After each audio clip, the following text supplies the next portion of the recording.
We're going to cover the minimum wage, which has just increased in California, and hopefully dispel some myths and create some worker solidarity. All right, so right here, strangely enough, right while I'm actually in the state, California just increased its minimum wage to $25 an hour for fast food workers. The new law, a result of fast food worker strikes, will increase the minimum wage of workers at restaurants with more than 60 locations in California to $4 more than the state's regular minimum wage. So the regular minimum wage is $16 here. On April 1st, 2024, California's new $20 minimum wage for fast food workers went into effect. The wage hike will impact workers at about 3,000 fast food locations across the state and comes as a result of years of lobbying, protests, and strikes by the Fight for 15 and a union movement. Labor advocates have hailed the new law as an important step toward winning all workers a true living wage, while some business owners have complained that the new law will cost them too much and force them to lay off workers. This bill, which was signed into law by California Governor Gavin Newsom on September 28, 2023, raises the hourly minimum wage rate for many of the state's fast food workers, with some exceptions, to $20. Yeah, Panera Bread.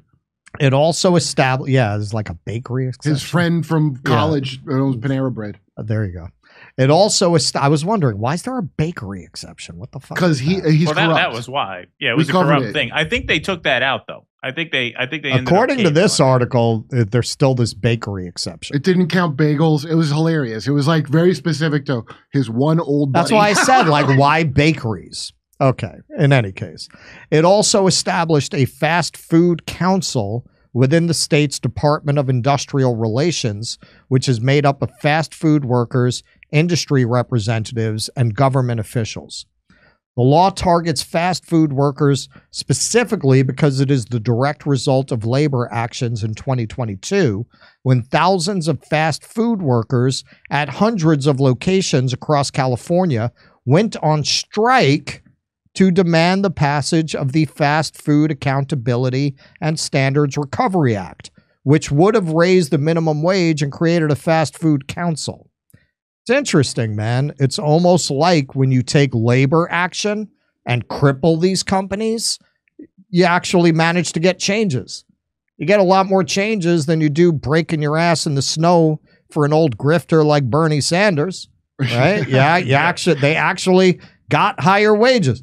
Well, the parliamentarian said, no, I'm sorry, guys.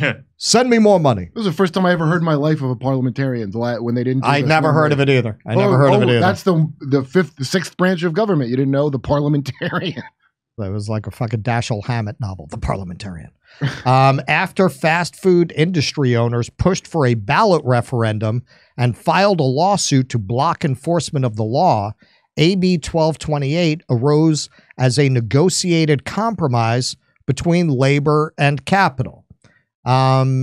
California has more than 500,000 fast food workers who work at what's called limited service restaurants. 80% of those employees are people of color, and 2/3 of them are women. Far from being a, quote, summer job for teens, the typical fast food worker is a 26-year-old woman. See, this is something people who make these arguments have to remember. The old economy is gone, right? This is where people work now. They work at retail. They work at these fast food restaurants. These are the people who would have worked in factories at one time. And you know what happened with those factories? They had massive strikes in order to get the kinds of wages and benefits that eventually they got. Eventually, working in a factory became a middle-class kind of a job. You could raise a family. You could send your kids to college. Those jobs are gone. And now the people who would have had those jobs are working in these kinds of environments. So they have to recreate the labor movement. They have to go on strike to get what people in their position fought so hard for in industries that are now no longer here. These are the jobs people work today. Russ, this has been a thing for a while, and it used to make me real angry because it'd be on the one hand, the same people that I guess, you got to work for it, and you got to work really hard, and before work can work. And then we go, okay, well, I got to work at this place. Well, it's a job for kids. Right. So all of a sudden, the respect of hard work goes right out the window. Exactly. They're working. And now you're Judge Snails. Where you're like, the world needs ditch diggers too, I guess. Well, look, I'm going to get into it, man. But nothing bothers me more than working people attacking other working people for getting a living wage. That is, you're making yourself a peasant. You're making yourself a peasant when you talk like that. You know, when we look back at aristocracy, because of, you know, they really don't represent the peasantry in fiction, we think of the loyal aristocrats loyal to the kings. It wasn't the aristocrats who were loyal to the kings. When the kings got whacked, it was another aristocrat. That's right. The people who were loyal to the kings were the peasants. It's the peasant. Oh, the local lord. Oh, he's so good to us. That's what you're making yourself when you argue, whoa, these burger flippers shouldn't be making us money. You're a fucking peasant. You're talking like a peasant when you start protecting the prerogatives of the ownership class in that way. Now, if you're rich making that argument, God bless you, man. Home Depot, I hear they're introducing a new moat kit. Maybe you should invest in it before they come for you. But for the rest of you, don't defend these people. These same people look down. They'll look down on OnlyFans. If this chick was on OnlyFans, we'll get more into where your money's actually going. It's not to these people. Despite the rapid rise in cost of living and inflation, the federal minimum wage has not been raised since 2009. So let's take a look at what the minimum wage should be. They're actually lowballing here. The minimum wage, if it had kept up with productivity, it would be $22.88 right now. It is still $7.25, the federal minimum wage. I can't believe that, dude. While most states have raised their own minimum wage rates since then, there are still 5 that haven't. Alabama, Louisiana, Mississippi, South Carolina, and Tennessee. And 2, Georgia and Wyoming, that have a minimum wage below $7.25. Below $7.25. Some fast food corporations have implied they will be forced to lay off workers or point to the new law as a reason to potentially raise product prices, thereby passing the cost of the increased wage onto the consumers. Of course. Now, I just want to interject here. I don't want to, stop the whole segment, but I just want to point out, first, all the media was complaining about how now a Big Mac and fries is $18. Mm-hmm. There was no wage increase. That's right. These are greedy motherfuckers. They will charge you what they think they can get. Has nothing to do with the wage increase. They were charging you $18 for a Big Mac meal before this in states that don't have this. You see it all over the country in states that have not had a minimum wage increase. Has nothing to do with it. They hire people just to figure out how to extra screw you and get away with it. Right. They have specialists they bring in just for that purpose. And arguing they're gonna go to automation. They're doing that anyway. Have you walked into McDonald's lately? They have the screen there to order it. They were already doing that. They're gonna do that in any case. Yes, they're always going to try to get as much as they can for as little cost as they can. Exactly. Always. That is never going to stop, whether the minimum wage is $20 or whether it's $7. They are always going to do what they can to get the most for themselves and spend the least amount of money they can. And labor, they view as a cost. It is a cost. There was this guy, Scott Roderick, who owns, I think, 18 McDonald's restaurants in California, who says, well, now because I don't want to lay people off, I'm going to have to forego a new HVAC system for one of my restaurants. I'm going to have to not trim the grass on the property as often. That's how they view workers, as grass on the lawn. Right. That's what you are to your boss if you are a worker. You are another expense that they want to keep as low as possible. Right. And if your wages go up, it means they're going to have to cut expenses elsewhere. You know what? Good. Your job as a laborer is to assert that you're worth more than the fucking grass on the lawn. That's your job. You owe it to yourself and your family to do that, not to be a simp for these franchise owners who show up 3 times a year at each restaurant and just sit back and watch the money come in. Exactly. Multiple studies have shown that despite business owners' fears raising the minimum wage actually benefits the economy. A recent study from the Roosevelt Institute on fast food industry wages found that employers are able to absorb the increased operating costs without raising prices or cutting jobs. Now here's the big takeaway. The only requirement is that they cut down on stock buybacks, which benefit shareholders, and invest more into the workers whose labor actually creates those profits.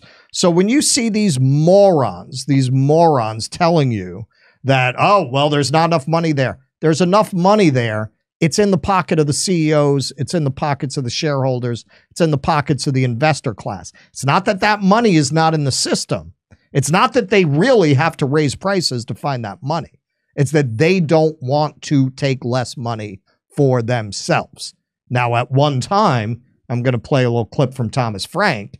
You didn't have such an imbalance, and that is when you had this great and thriving middle class, when the CEO's wage was 40 times that of a worker, not 500 times that of a worker. That's where that money is. And sure, they're going to try to raise prices instead of cutting their salaries and cutting their buybacks, but ultimately you're going to hit a wall where nobody can afford a hamburger anymore, and you're going to have to go into that CEO pay. These labor movements are an effort to bring the economy back into balance because it's been out of whack for at least 40 years, increasingly more and more. Remember surge pricing at Wendy's? That died on the vine. Like it's Uber? Yeah. As the study noted, quote, in 2023 alone, the 10 largest publicly traded fast food companies spent $6.1 billion on share repurchases. To put this in perspective, if we estimate the cost of the minimum wage increase for affected employers using the most generous and unrealistic assumptions, employers' wage costs will increase by a maximum of $4.6 billion annually. So that is $4.6 billion that they can't put into stock buybacks. And guess what? They still have $1.5 billion to put into stock buybacks. Not that they should, but they could still do stock buybacks if they want to. They can afford it. Thanks to an annual 2.2% rise in price markups between 2014 and 2023, major fast food employers like the ones impacted by this new law have built up a nice buffer alongside their billions of dollars in profits. Quote, the top 9 publicly traded fast food companies alone took in nearly $25 billion in profits in 2023, commented Joseph Bryan, Executive Vice President of SEIU and member of the California Fast Food Council. Quote, and multiple studies have shown that higher wages lead to increased worker retention, recruitment, and job growth. The minimum wage in California has gone up every year since 2015. On the same timeline, fast food restaurants in California added 142,000 jobs. Hang on, I thought they're going to fire people if you raise the wage. Every year, the wage has gone up, and they've added 142,000 jobs. So that doesn't really line up. So let's talk about where your money has really gone, because we covered this the other day. The wealth of the 1% just hit a record $44 trillion. The wealth of the top 1% hit a record $44.6 trillion at the end of the fourth quarter. All of the gains came from stock holdings thanks to an end-of-year rally. Economists say the rising stock market is giving an added boost to consumer spending through what is known as the wealth effect. Now, wait, I'm not, getting into the whole article would be a bit much. You can look it up yourself. But I just want to make it clear because I know, trickle-down Reaganomics aficionados will say, but look, it's stimulating consumer spending. If you actually read the article, it's stimulating consumer spending amongst the upper third of the society. So when you watch people on both the left and the right, look, this is not just conservative media that will lead you to hate workers. When you go to the liberal media, they'll just try to present it more sympathetically while making the same arguments. Yeah, but we want everybody to get a wage. The conservatives will just be like, motherfucker, bootstrap that shit. But they're saying basically the same thing. So I'm not putting all of this on conservative media. But when you watch these things and you say, my God, are these people living in a parallel universe from mine? Yes. They're living in a universe where the consumer spending is booming and they're hitting new levels of wealth because of the stock market. And that is probably not where you live. That is not where most people live. That's where they live. And that's why they have the politics that they have. Now, Thomas Frank, I would say, has written the best series on essentially what's happened to this country and how that has played out in our politics. So it's basically what I would call his trilogy. What's the Matter with Kansas? Which we'll get into how a lot of people who consider themselves conservative or right-wing have been tricked into hating the burger flippers because they hate those annoying liberals so much, and they've connected those things. And a lot of people don't understand those annoying liberals hate those union workers more than they hate Republicans. They will chill with Liz Cheney all day and all night. But Bernie Sanders, who would be a very conventional centrist in Europe, was the Antichrist to those people. They hate seeing wages go up for working people, just like any conservative does. His second book was Stockholm Syndrome and a certain self-righteousness about people who I think really don't want to view themselves as victims. And so they try to convince themselves that, no, the system is actually working the best that it can.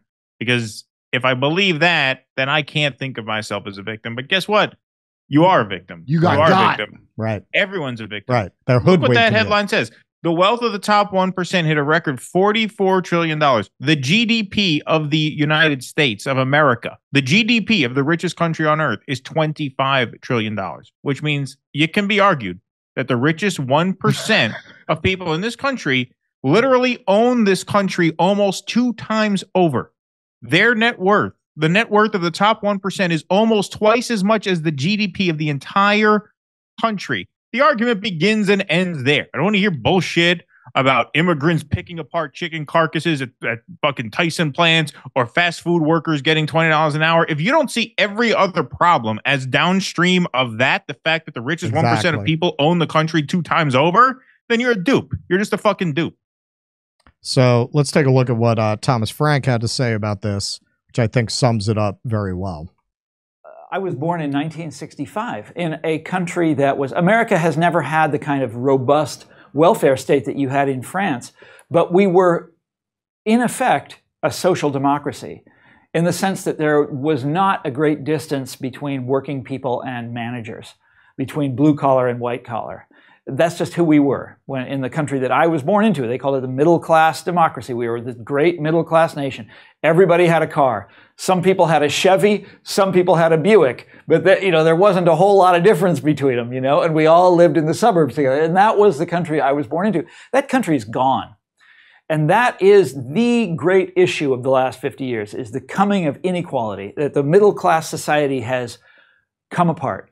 And all right. So that's part of a clip you can find on YouTube, Why Hillary Lost by Thomas Frank. That's about 10 minutes. It's very, very worth checking out. Also, his next book, which kind of got into what happened to the Democrats, who had at one time been this workers' party, that's called Listen Liberal. And then finally, that was his last book, which according to him, he's out of the game. We'll see. It could be like, these rock stars who retire and come back. But come back and tell me to vote Biden. We'll see. I don't. Well, he did last time. Well, yeah. Keaton had a little dust up with Thomas Frank about that when he was on our show.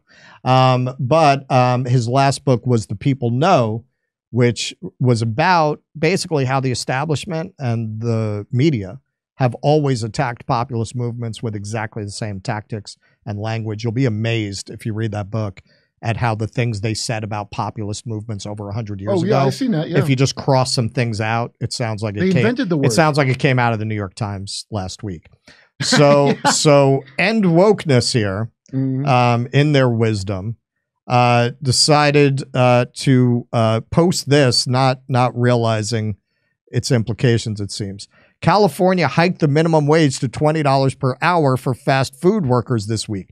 You'll never guess what happened next. And so he shows the price increase at In-N-Out Burgers, which I must say, and anybody who has followed my adventures in Los Angeles, you know I love me an In-N-Out Burger when I come out here. And something that really surprised me, because I hadn't had one, I hadn't been out here in 20 years until I came to do the show in January. I was surprised how cheap it still is. Yeah. Like, they're very reasonably why? priced at In-N-Out Burger. The guy who owns it, that's why it's not a big franchise. The guy who's like I don't want to say a crazy Christian because it's just an honest guy, but he made sure they had the lowest turnover of any fast food place because they paid their workers. They pay their workers. They had like that price increase is not anything. Well, that's nothing. Well, that's the point. That's the point. So I would feel fair paying that. So okay, so a double, which I mean, to me, if you're going to go to In-N-Out Burger, go for it. Yeah, I always get the double. $5.65. Oh my God, it's gone up by 25 cents. Well, I guess nobody should have a living wage then. The cheeseburger has gone up from $3.95 to $4.10.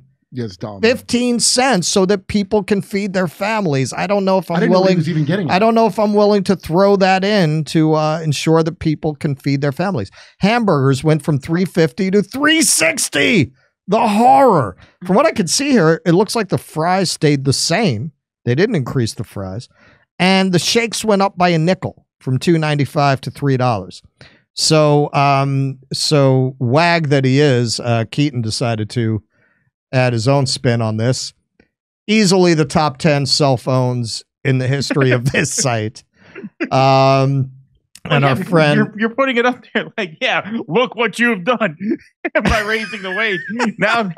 Now the hamburgers are 25 cents more. If you eat at In-N-Out once a week, which is more than you should probably, but if you go once a week and you spend a quarter more per visit, that's what, times 52 weeks a year, it's costing you an extra $12 a year as a customer of In-N-Out, so that everybody working in that place can live with, I don't even want to say decency. I mean, I don't know how you guys do it out there with gas, $6 a gallon. Like, you're talking about $20 an hour. After taxes, you're talking about, what, $32,000 a year? How do you even live in California on $32,000 a year? Right. How does end wokeness not know that wokeness was specifically invented to drive wages down? Like, if you want to end wokeness, raise the wages. That's what it's there for. Well, that's what's so stupid about this, because, you know, end wokeness, I follow them. I agree with them on some culture war issues sometimes, not at others. But this is like an image that somebody arguing for increasing wages would post. Yeah, exactly. I know. How did you not realize that? Like Papa John's and I gotta know, who is the fucking drooling moron who saw this and went, see 25 cents on the double. Like, who the hell thought that when they saw Isn't that? it more expensive than other places where they didn't raise the wage? What's up? It's amazing. I mean, I've been fed this my whole life, where they say, well, if they're going to raise the minimum wage, all of a sudden you're not going to be able to afford a hamburger. And then they do. No, because if you're paying someone an extra $4 or $5 an hour, that doesn't mean you raise the price of a hamburger $4 or $5, idiot. Right. Because you move thousands of hamburgers a day. So of course that gets reduced down to 5, 10, 20 cents. But they per did item. do it. Everybody's bucking up a quarter so that people can have a living wage. Wait, when I was young and they raised it from $3 to whatever is $6, it's amazing to say it's $7 for 20. But they said that, I remember I heard Rush Limbaugh saying that stupidity that you just mentioned. And then they raised it, and guess what? Nothing happened. In the New York, when the comedy clubs, when we were about to have a strike, because clubs didn't want to pay more than food spots or like more than $5 on a weeknight. Right. We won't be able to stay. Oh, and lo and behold, suddenly there are more clubs than ever. Exactly. This is the same scam over and over again. Exactly, because you put the money. This is why we had such a thriving middle class. That's what Tom Frank is describing in that clip, because people had money. Yeah. They had money. Yeah, they didn't make as much as the CEO, but the CEO didn't make more money than God. These private equity assholes are the ones putting wokeness on you. Why would you want to enrich them? Exactly. Like, I don't get it. This is our friend Nick at RBN. Me too. They're right. What he said. I would happily pay 25 cents more for a burger so my neighbors can make a $20 minimum wage and live a better life.